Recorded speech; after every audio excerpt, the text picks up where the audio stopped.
Hi there. This is a recording of me painting a watercolour portrait of my daughter Summer, and this is a reference photo. For this portrait I've used Saunders Waterford rough surface paper. It's on a block and it's about 11 by 15 inches. I'm painting this with a limited palette of 3 colours: Quinacridone Rose, raw sienna and cobalt blue. I also have a tube of white gouache to hand just in case I need to go in near the end of the painting and apply some highlights. So I begin by preparing 4 wells of paint. I try to make sure that these wells are nice and full because I don't want to run out during my first wash. One is mainly Quin Rose with a touch of raw sienna, and one is raw sienna with a touch of Quin Rose, and they're my main skin tones. The other 2 are my shadow colours and my cooler skin tones, and one cobalt blue on its own, and one is a mix of all 3 pigments to give this lovely muted purple, sort of virgin on grey.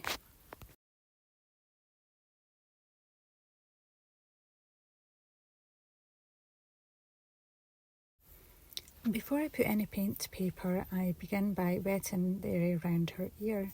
This is just to give a nice soft edge, although I keep the area around her jumper neckline dry to achieve a sharp, crisp edge. I'm using my size 12 mop brush to do this. It's a synthetic brush. It's great, it holds lots of paint, gets some really nice sloppy washes. And this is the brush I use to apply all of the first wash. I find that I need to make sure it's almost dripping with paint because otherwise the brush sort of holds onto the paint and doesn't flow well onto the paper, especially since I'm painting this wet on dry. So you'll see I dip into most of my wells here to vary the colour up, to get the shadow colours in, blue around the eye where the skin is thinner. I also dip into my water pot occasionally just to vary the tone as well. It's important to get good water management on the go though, because you don't want to flood your paint, you don't want to flood your paper and all the lovely washes you've just put down. So go easy on the water and have a paper towel just to dab your brush on. I take the paint all the way to her sleeve rather than stopping at her forehead because the part between her forehead and her sleeve is in shadow, so I don't want a hard edge there yet. Because I use lots of very wet paint here, means I can go back in and just do some blending before it gets too dry.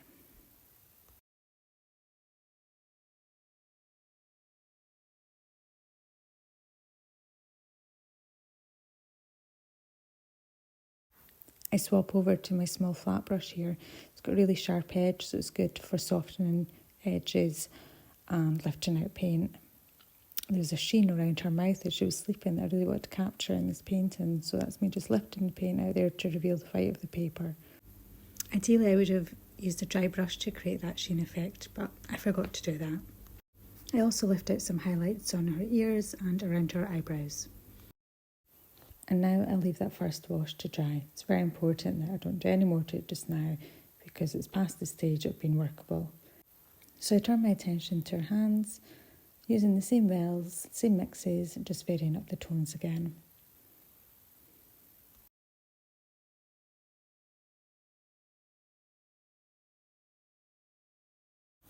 I went in with the rigger brush here to try and create crease marks, but I misjudged the dryness of the wash that was already down and the paint sort of bled. Then I tried to fix it, but then it just looked like kind of score marks on her wrist. Definitely not the look I was going for. So I decided just to get my spray bottle and spray that and dab it all out and just leave it to dry. I replenish my wells here ready to start my second wash on her face. Then I wet the top part of her forehead so that when I begin painting into it, there's a nice soft transition where the shadow gradually fades. I decided to keep using my number 12 mop brush here because I thought if I go any smaller, I'll end up just doing too much detail. And at this stage, I don't really want too much detail. I think if I had a smaller mop brush, it would have been easier. Because I find with the large mop brush, where I thought I had effectively faded the paint out to white, once it dried, I actually discovered there was quite an obvious edge.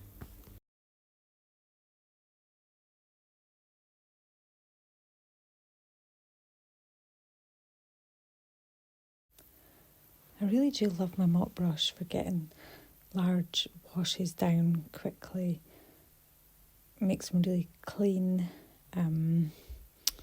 very fluid, very transparent. However, it also makes it easy to put too much water down. And that's what happened here. I didn't realise quite how much water I had put on her neck area. My plan was to put a wash on her ear that would bleed into the neck, and then once that was dry I was going to go back in with a darker value and define her earlobe whilst giving shadow to her neck. But obviously, because I was using the mop, I'd put down more water than intended and it kept bleeding into her earlobe, and I had an awful job trying to fix that, but I think I just about got away with it, although I did end up spending way longer than I should have done on her ear.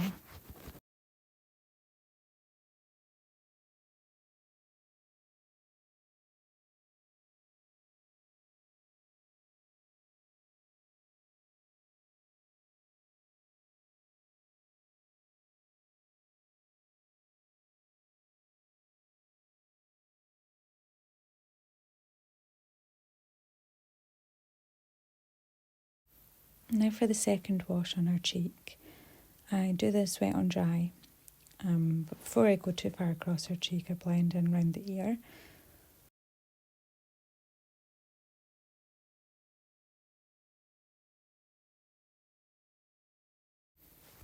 And then I got brave here with a bold wash of my rose colour. I really wanted to show her nice rosy cheeks. And I used clean water to blend that into her cheekbone and her jawline.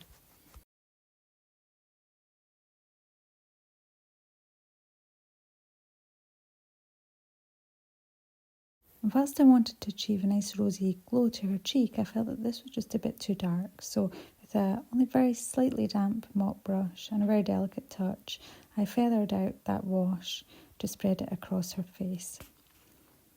With all of the water squeezed out of my mop brush here, I was able to lift out paint to create some soft highlights before the paper became too dry to do that.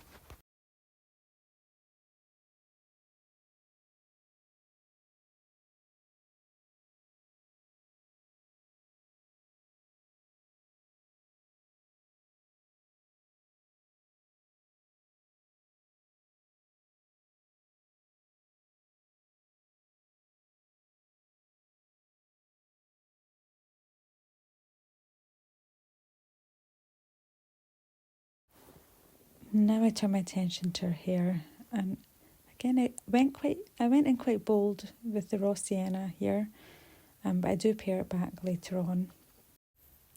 I vary the colour here, adding in some of the cobalt, some of the rose, and I vary the tone as well.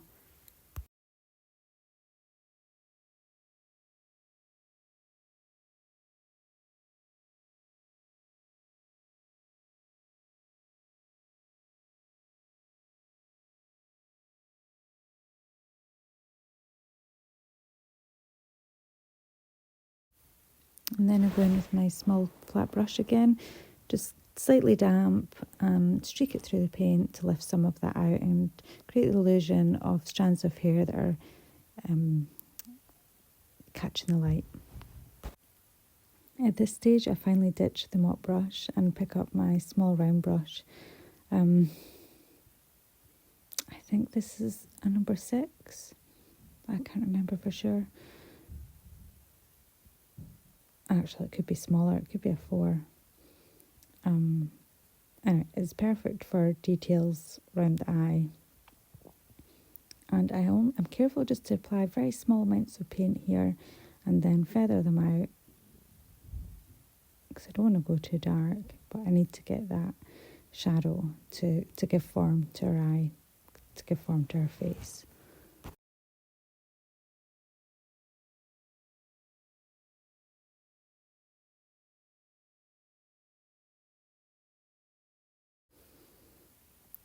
The darkest part of her eyebrow is in the middle, so that's where I put down the paint. And then I actually don't pick any more paint up on the brush after that.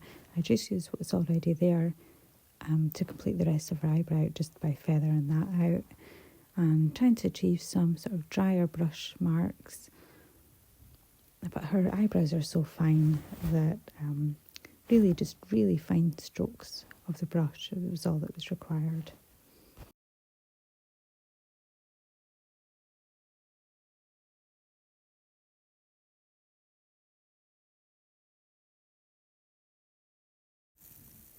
When I'm laying down the paint to create the shapes and the form for her nose, I'm careful to paint around the white highlight on the tip. I find that helps to make a convincing nose.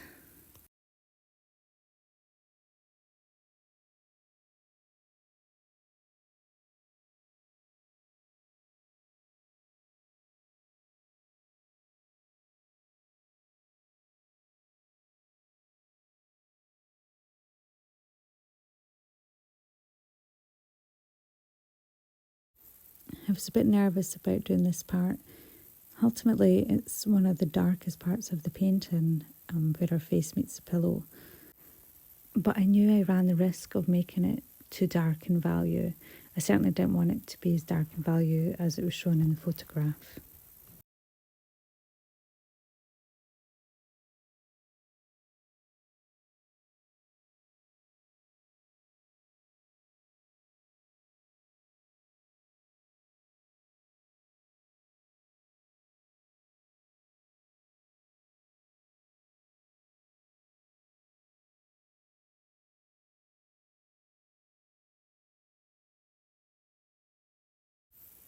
I paint round the highlight on the bottom lip, and I lift out some of the colour I've put in on the top lip. And also I lift out some of the edge so it's not a solid line defining the outline of her lip. I learned that trick some time back from, I think it was Eric from Cafe Watercolour, and it really is very effective. For her eyelashes, I prepared a dark mix using ultramarine blue, burnt sienna and rose, and I switched to my rigger brush. This rigger brush is very long and thin, so perfect for creating my lash line. And then rather than dipping back into the paint, I was able to just feather the existing paint down to create those lashes. And then I switched over to my small flat brush just to soften the top edge of our lash and pull some of the dark pigment down to create the illusion of the shadow cast by our lashes.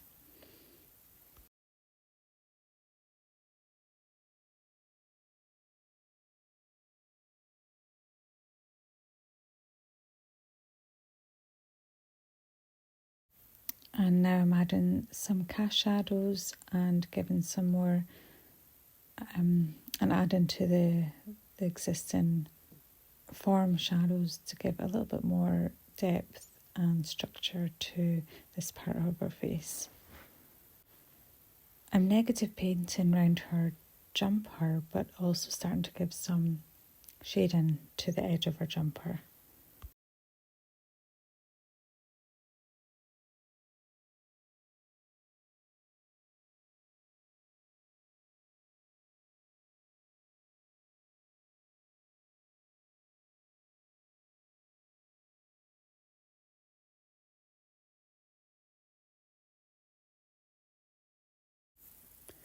So here I'm putting in the shadow on the pillow whilst also negatively painting her nose.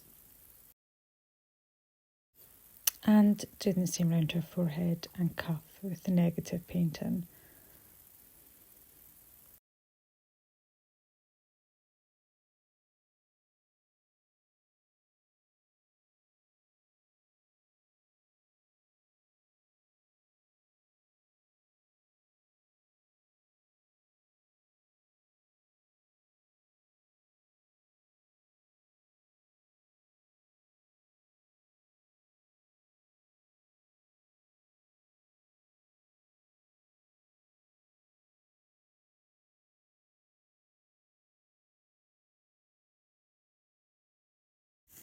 So while the washes I've just put down on her face are drying, I turn my attention to her hair, adding some more detail and strengthening that raw sienna.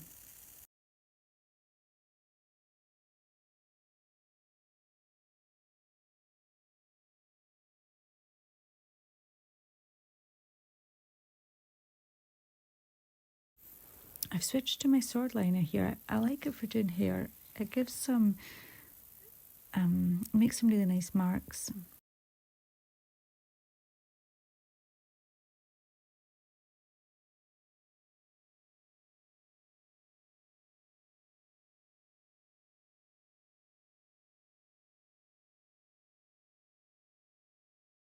And sometimes I can achieve some very desirable dry brush marks with the sword liner, which is a lovely touch when you're painting hair.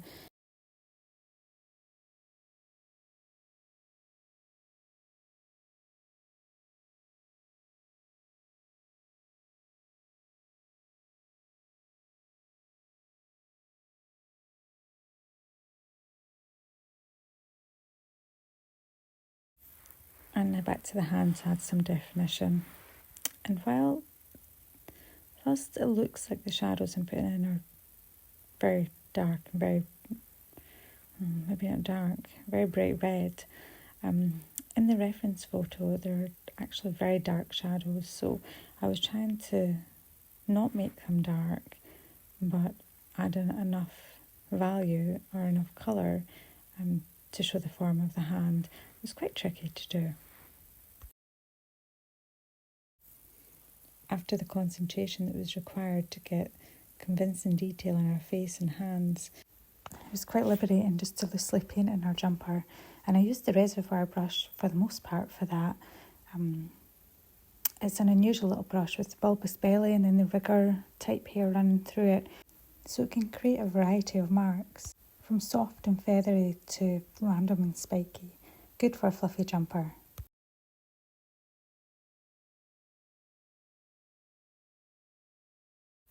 I felt her lips were looking a bit flat, so just adding some more value there and some more negative painting around her part of her jumper, a sleeve of her jumper, I think that is.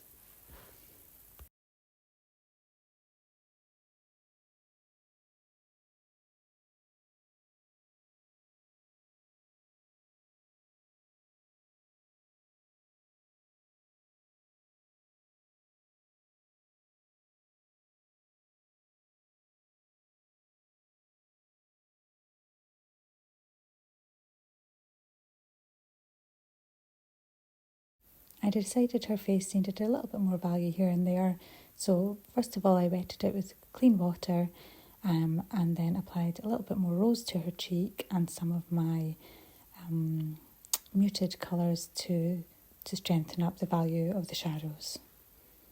It's important that you use a very soft brush and a very gentle touch when you're doing that, so not to disturb the washes underneath. And whilst I was focusing on her face, it gave her hand time to dry fully.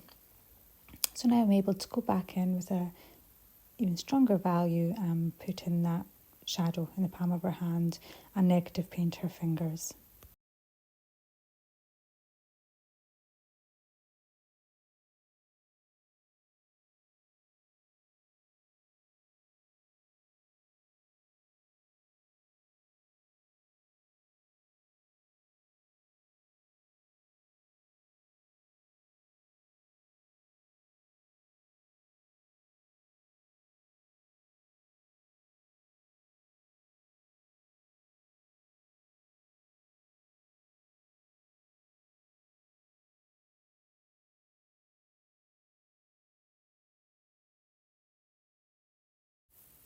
And for the bed sheets, I'm trying to be not too specific. Really what I'm trying to achieve here is just to ground her so she doesn't look like she's floating in midair. I don't want to take away any of the focus from her face, so minimum detail here. Really, as I say, just to ground her and add some definition to the cuff and her hand by creating a nice crisp edge. So now that I'm near the end of the painting, I introduce white gouache. You'll see that I've got that on a separate part of my palette, so I don't want to mix in with the watercolour paint. And white gouache is quite thick and opaque, and it would ruin the lovely translucent nature of the watercolour if I let it mix in the palette. However, its thickness and opaqueness means that it is very useful for reintroducing highlights and light back to painting where I've not managed to save the white of the paper. And it's good for getting those dry brush effects that I wanted for the hair, so I managed to get that, and that just adds a little bit of sparkle.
So that's about all I'm going to do with the painting now. I will look at it again in the morning in daylight with fresh eyes to see if there's anything that I want to add to it.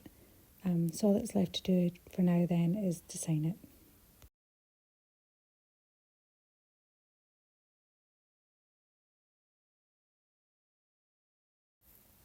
So this is a photo I took of the painting the next day after reviewing it.